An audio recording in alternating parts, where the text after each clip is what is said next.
Hi అండి. This is Nagarjuna. Welcome to my channel. గతంలో first వీడియోలో చెప్పుకున్నాము. యూస్ టు ని ప్రెసెంట్ లో ఎలా చెప్పాలి, పాస్ట్ లో ఎలా చెప్పాలి, ఫ్యూచర్ లో ఎలా చెప్పాలి. యూస్ టు ని గతంలో చెప్తే గనక చిన్నప్పుడు క్రికెట్ బాగా ఆడుతుండే వాళ్ళని. అప్పట్లో మేము బాగా అల్లరి చేస్తుండే వాళ్ళము. మేము మా స్కూల్లో బాగా ఎంజాయ్ చేస్తుండే వాళ్ళము. ఇలాగా పాస్ట్ లో మనము హ్యాబిచువల్ యాక్షన్స్ చెప్పడానికి ఉపయోగిస్తాం. ఇదే యూస్ట్ని ప్రెసెంట్ లో నేను టీకి అలవాటు పడ్డాను, కాఫీకి అలవాటు పడ్డాను, పిల్లలు ఫోన్లకి బాగా అలవాటు పడ్డారు, ఇలాగ మేము ఏసీకి అలవాటు పడిపోయాము, ఇలా చెప్పాలంటే ప్రెసెంట్ లో చెప్తాం. అలానే ఫ్యూచర్ లో చెప్పాలంటే మీరు ఇలానే ప్రాక్టీస్ చేస్తే మీకు బాగా అలవాటు అవుతుంది. మీరు ఇలాగే ఇంగ్లీష్ మాట్లాడడం ప్రాక్టీస్ చేస్తే ఇంగ్లీష్ మాట్లాడడం అనేది మీకు బాగా అలవాటు అవుతుంది. మీరు ఇలానే ఉదయాన్నే నిద్రలేస్తే ఉదయాన్నే లేవటం మీకు బాగా అలవాటు అవుతుంది. ఇలా యూస్ టు ని ప్రెసెంట్ లో, పాస్ట్ లో, ఫ్యూచర్ లో చెప్పొచ్చు. ఈ వీడియోలో మనం కాంబినేషన్ సెంటెన్సెస్ చూద్దాము. దానికంటే ముందు విడివిడి సెంటెన్స్ కూడా ఒకసారి చూద్దాం. పాస్ట్ లో అయితే ఎలాగా, నేను అప్పట్లో క్రికెట్ బాగా ఆడేవాడిని. I use to play cricket well in those days. I use to play cricket well in those days. మేము మా స్కూల్ డేస్ లో సేమ్ బెంచ్ లో కూర్చునే వాళ్ళం. We use to sit on the same bench in our school days. అప్పట్లో ఆమె పాటలు బాగా పాడుతుండేది. She use to sing songs well in those days.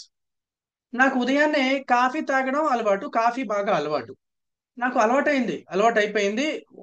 లేకపోతే ఉండలేకపోతాను, రోజు తాగుతాను ఇలా చెప్పేదానికి. I am use to coffee in the morning. అతనికి ఉదయాన్నే నడక అలవాటు. He is use to walking long walks in the morning. ప్రస్తుత రోజుల్లో పిల్లలు మొబైల్ గేమ్స్ కి బాగా అలవాటు పడిపోయారు. Children are use to mobile games at the present days. ఇక్కడ ఇంతవరకు విడివిడిగా చెప్పామండి.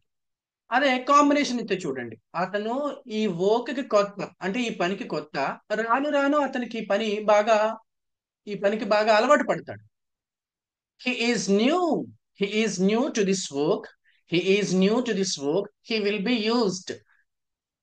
Used to it eventually. Eventually అంటే రాను రాను. In the course of time అని కూడా అంటారు. He is new to this work. He will be use to it eventually. అప్పట్లో ప్రజలకి ఫోన్లు ఉండేవి కాదు. అంటే యూస్ టు కి నెగిటివ్ మోడల్ అండి. ఫోన్లు బాగా ఉండేవి అంటే యూస్ టు హ్యావ్ అని చెప్తాము. ఉండేవి కాదు అంటే డెంట్ యూస్ టు. అప్పట్లో ప్రజలకి ఫోన్లు ఉండేవి కాదు, కానీ ఇప్పుడు ప్రజలంతా ఫోన్స్ కి కంప్యూటర్స్ కి బాగా అలవాటు పడిపోయారు. People didn't use to have. People didn't, కొంతమంది డిడెంట్ అంటారు. అలా చెప్పక్కర్లేదు. డెంట్ చాలా సింపుల్ గా didn't. People didn't use to have phones in those days, but all the people are used to phones and computers now. అప్పట్లో ఫోన్లు ఉండేవి కాదు జనాలకి, ఇప్పుడు ఫోన్లకి బాగా అలవాటు పడిపోయారు. మేము అప్పట్లో ఎక్కడికైనా నడిచే వెళ్ళేవాళ్ళం, కానీ ఇప్పుడు బాగా బైక్స్ కి కార్స్ కి అలవాటు పడిపోయాం. అంటే ఎక్కడికి పోయినా బైక్ కానీ కార్ కానీ వేసుకుని వెళ్ళిపోతున్నాం అని అర్థం. We used to go anywhere. We used to go anywhere on foot.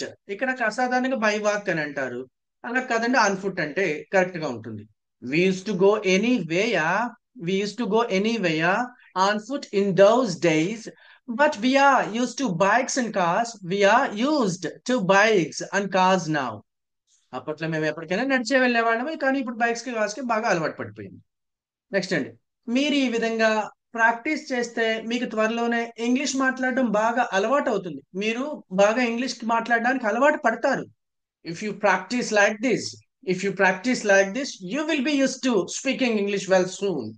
If you practice like this you will be use to speaking English well soon. Next అండి, అప్పట్లో నేను ఉదయాన్నే నిద్ర లేస్తుండేవాడిని, కానీ ఈ మధ్య నేను ఆలస్యంగా నిద్ర లేవడానికి అలవాటు పడిపోయాను. ఆలస్యంగా నిద్ర లేవడం అలవాటు అయిపోయింది. I use to wake up early in the morning in those days. I use to wake up early in the morning in those days, but I am used to waking up late in these days. ఓకేనా? ఇలా. Next అండి, ఇంకో sentence. Hemant అప్పట్లో అర్ధరాత్రి వరకు చదివేవాడు, కానీ ఈ మధ్య తొందరగా పడుకోవడానికి అలవాటు పడిపోయాడు. హేమంత్ అప్పట్లో అర్ధరాత్రి వరకు చదివేవాడు, కానీ ఈ మధ్య తొందరగా పడుకోవడానికి అలవాటు పడిపోయాడు. Hemant use to study till midnight in those days, but he is used to sleeping or sleep early these days. అప్పట్లో నా బట్టలని నేను నా చేతితోనే ఉతుకునేవాడిని. అప్పట్లో నా బట్టలని నేనే హ్యాండ్ వాష్ చేస్తుండేవాడిని. కానీ ఇప్పుడు బట్టలు ఉతకడానికి వాషింగ్ మిషన్ యూజ్ చేయడం బాగా అలవాటైపోయింది నాకు. I used to wash my clothes. I used to wash my clothes by my hands in those days. But these days I am used to using washing machine, not machine, machine for washing clothes. Washing the clothes, right? Next అండి. అప్పట్లో నేను coffee తాగేవాడిని కాదు. కానీ ఇప్పుడు coffee తాగడం నాకు బాగా అలవాటైపోయింది. I didn't use to take coffee in those days. I didn't I didn't use to drink coffee or have coffee, take coffee. I didn't use to take coffee in those days. But I am use to taking coffee now. ఇలా. Next అండి. మీరు ఇప్పుడు English లో మాట్లాడడం మొదలు పెడితే మీరు దానికి త్వరలోనే అలవాటు పడతారు. ఇక్కడ చూడండి, ఫ్యూచర్ లో ఎలా ఉపయోగిస్తాం. మీరు ఇప్పుడు ఇంగ్లీష్ లో మాట్లాడడం మొదలు పెడితే మీరు దానికి త్వరలోనే, అంటే ఇంగ్లీష్ మాట్లాడడానికి త్వరలోనే అలవాటు పడిపోతారు. If you start speaking in English now if you start speaking in English now you will be use to it soon. Next అండి. మొదట్లో ఈ కొత్త వాతావరణానికి మీరు అసౌకర్యంగా ఫీల్ అవ్వచ్చు, కానీ మీరు త్వరలోనే ఈ వాతావరణానికి అలవాటు పడతారు. You may feel initially in the early days, you may feel uncomfortable to this new weather initially, but you will be used to this new weather soon. ఏంటండి, మొదట్లో మీరు ఈ వాతావరణానికి అసౌకర్యంగా ఫీల్ అవ్వచ్చు, కానీ మీరు త్వరలోనే ఈ వాతావరణానికి అలవాటు పడతారు ఫ్యూచర్ లో. You may feel uncomfortable to this new weather initially, but you will be use to this weather soon. ఓకేనండి.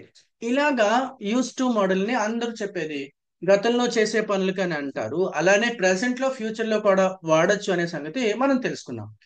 If you like my content, please subscribe my channel.